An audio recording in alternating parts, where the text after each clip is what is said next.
우리 좌우 옆에 있는 분들과 각각 한 번씩 우리 마음을 다해 기쁜 성탄의 인사를 나누려고 합니다. 그 전에 우리 먼저 좀 준비해 보겠습니다. 자, 스마일. 자, 그리고 이제 초롱초롱한 눈을 하기 위해서 우리 눈을 한 5번만 깜빡여 보겠습니다. 자, 이제 미소도 준비됐고 어떤 이런 치명적인 눈빛도 준비되셨습니까? 우리 먼저 옆에 오른쪽에 계신 분들에게 메리 크리스마스라고 한번 인사 나눠보겠습니다. 메리 크리스마스. 자, 이제 왼쪽에 있는 분들에게 더 큰 소리로 메리 크리스마스.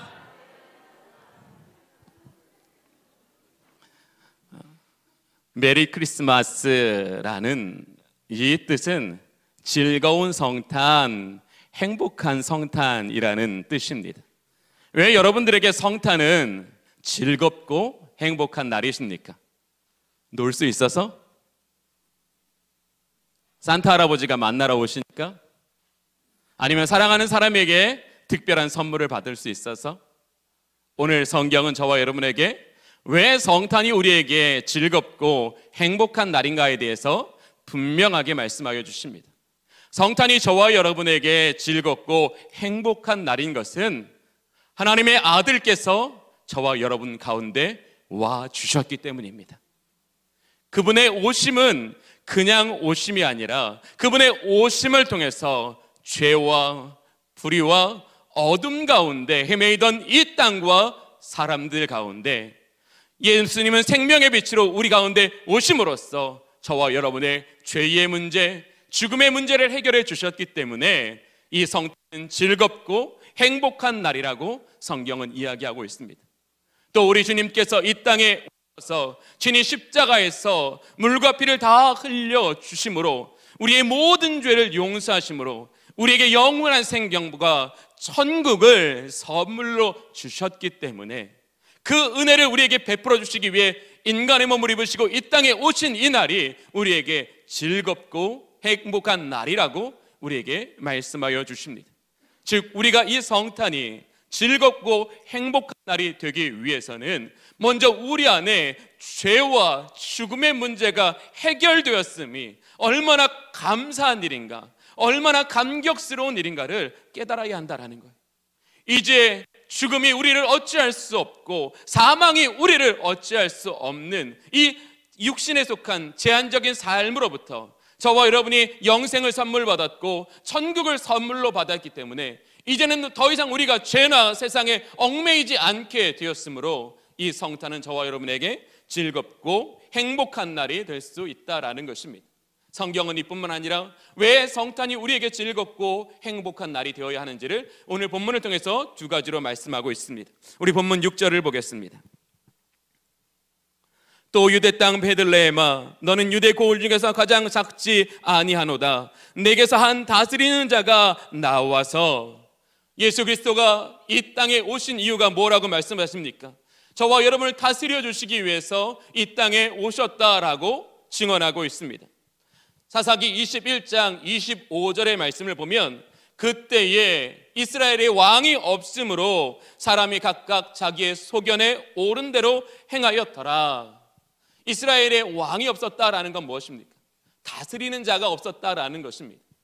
그 택한 백성을 사랑과 공의로 다스릴 왕이 없었으므로 이 이스라엘 민족은 각각 자기의 소견대로 옳게 행했는데 그 각각 자기의 소견대로 옳게 행한 그 삶을 통해서 이 이스라엘 민족은 불의와 부패가 가득하게 되었고 우상 숭배와 음행에 치우쳐 살게 되었다라고 말하고 있습니다.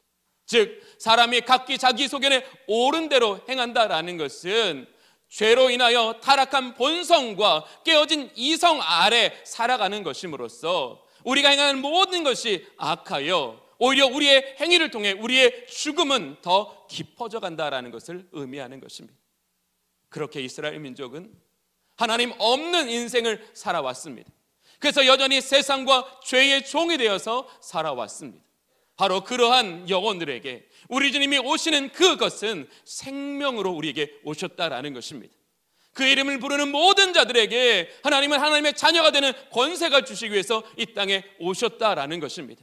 오늘 이곳에서 예배를 드리는 모든 우리 하나님의 성도들에게는 하나님께서 영원한 생명과 영원한 나라를 선물로 주시는 줄로 믿습니다. 오늘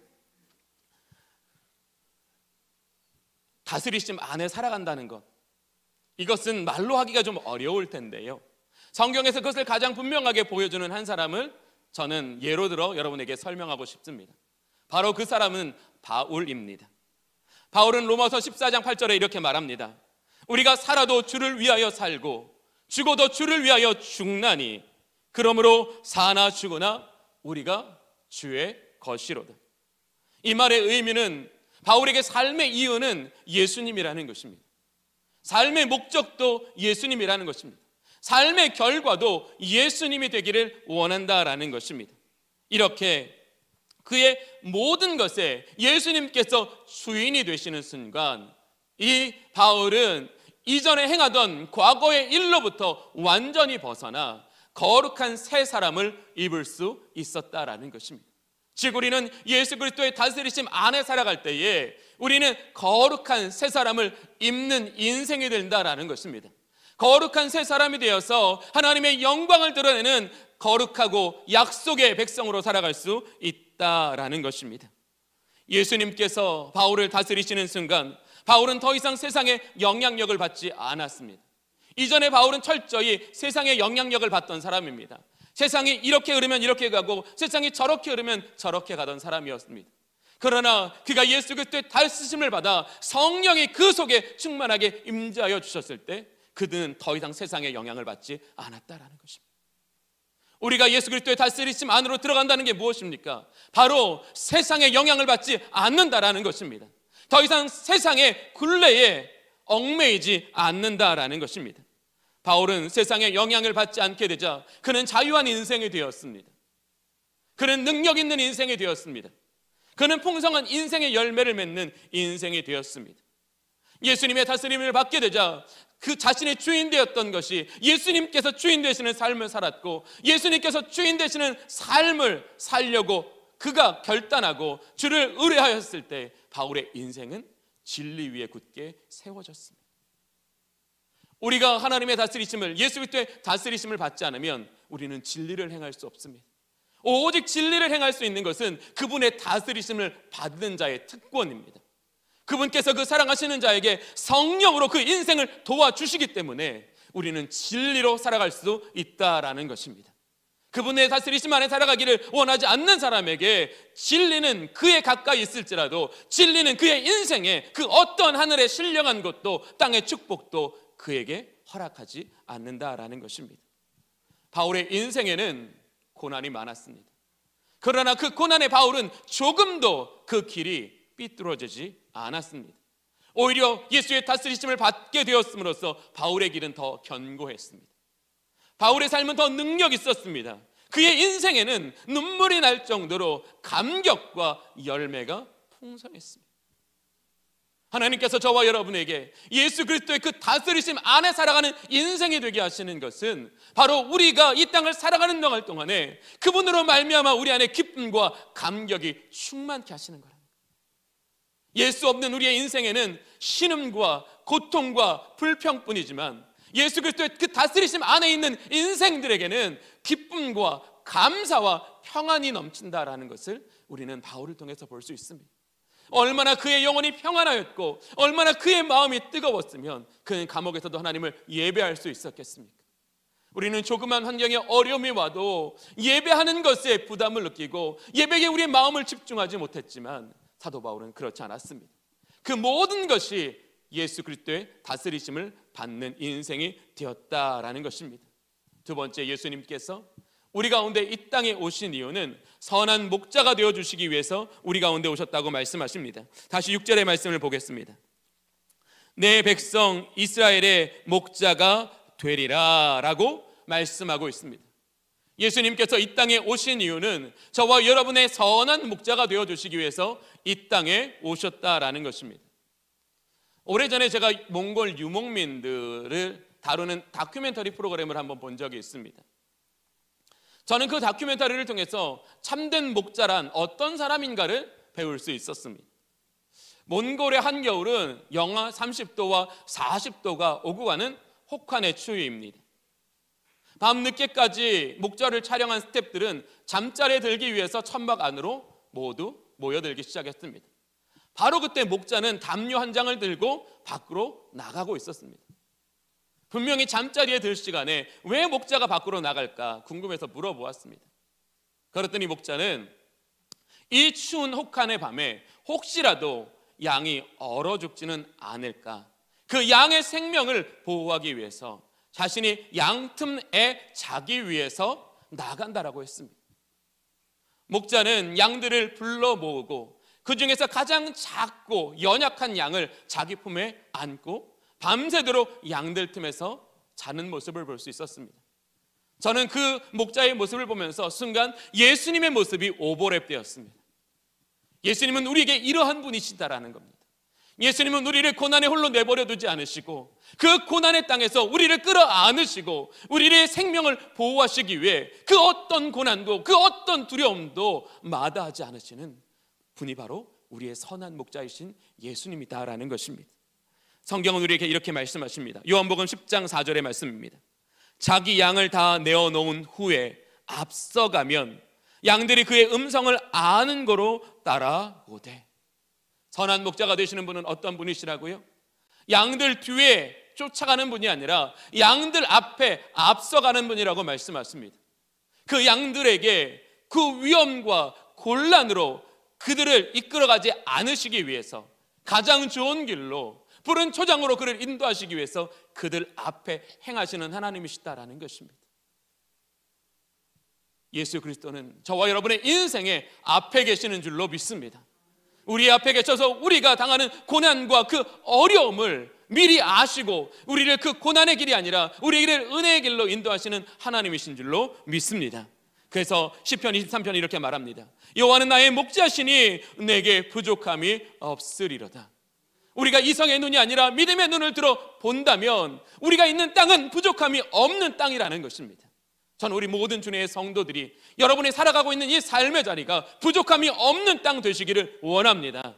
그러려면 우리 주님 우리의 선한 목자가 되셔야 돼요. 그분이 우리를 거기에 두셨다면, 우리를 두신 하나님의 목적이 분명하다면 그 땅은 저와 여러분에게 생명의 땅이고 축복의 땅이 될 줄로 믿습니다.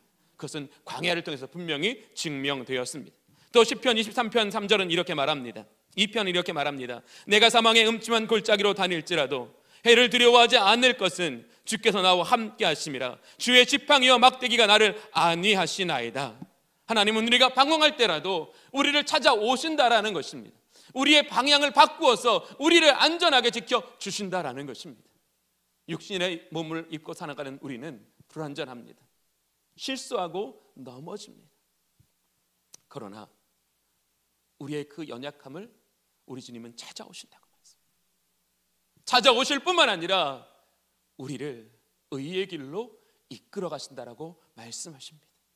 그것이 성탄의 우리가 하나님께 감사해야 될 이유입니다. 마지막으로 23장 20편 23편 3절 이렇게 말합니다. 내 영혼을 소생시키시고 자기 이름을 위하여 의의 길로 인도하시는도다. 우리 영혼을 소생시키는 분이라고 말씀하십니다. 우리의 영혼을 소생시키시기 위해서 우리를 싸매시고 우리를 고치시는 은혜의 하나님이시라고 말씀하고 있습니다. 예수님이 우리의 선한 목자가 되신다라는 것은 이 어둡고 앞이 보이지 않는 세상에서 우리는 길을 잃지 않는다는 것이며 고통과 상처에 치료하심을 받는다는 것이고 날마다 우리에게 필요한 생명의 양식을 공급받아 살아간다는 것이 바로 주님이 우리의 선한 목자가 되어주신다라는 말씀입니다. 선한 목자가 되시는 그 예수님의 다스림 안에 살아가게 될 때에 우리의 영혼은 안전할 것이며 우리의 인생에는 우리를 의의 길로 인도하는 빛이 가득할 것이며 우리의 미래는 찬란하게 변한다라는 것입니다. 이것이 우리에게 주시는 성탄의 메시지입니다. 우리 주님이 우리의 다스리시는 자가 되고 우리의 선한 목자가 될 때에 우리의 영혼은 안전합니다. 우리의 인생은 평안합니다. 우리의 길은 견고합니다. 우리는 그것을 믿음으로 고백하는 것이 진정한 성탄의 은총이라는 것입니다. 오늘 여기에서 예배드리는 우리 모든 주의 성도들이 우리의 선한 목자가 되시는 그분의 다스리심 안에 살아감으로 말미암아 날마다 푸른 초장과 쉴만한 물가에로 인도하시는 그 하나님의 놀랍고도 위대하신 권능을 의지해서 살아가는 우리 모든 주님의 성도님들이 되실 수 있기를 바랍니다. 기도하겠습니다. 하나님 감사합니다. 하나님이 코로나19라는 상황 가운데서도 우리는 하나님 앞에 최고의 성탄의 예배를 드리기 위하여 몸과 마음을 구별하여 이 성전에 나오게 하시니 감사를 드립니다. 우리에게 다스리시는 자가 되어주시기 위해서, 우리의 선한 목자가 되어주시기 위해서 이 땅 가운데 오신 예수 그리스도를 기쁨으로 맞이하는 성탄이 되게 하여 주시옵소서. 그분의 은혜와 그분의 권능을 바라는 성탄이 되게 하여 주시옵소서. 하나님이 이 예배를 통하여 하나님의 다스리심 안에 있기를 원하는 모든 우리 주님의 성도들의 영혼이 안전하게 하여 주시옵소서. 그 길에 의로운 빛이 비춰지게 하여 주시옵소서. 그들의 미래가 영광스러운 날에 되게 하여 주시옵소서. 예수 그리스도의 이름으로 기도하옵나이다. 아멘.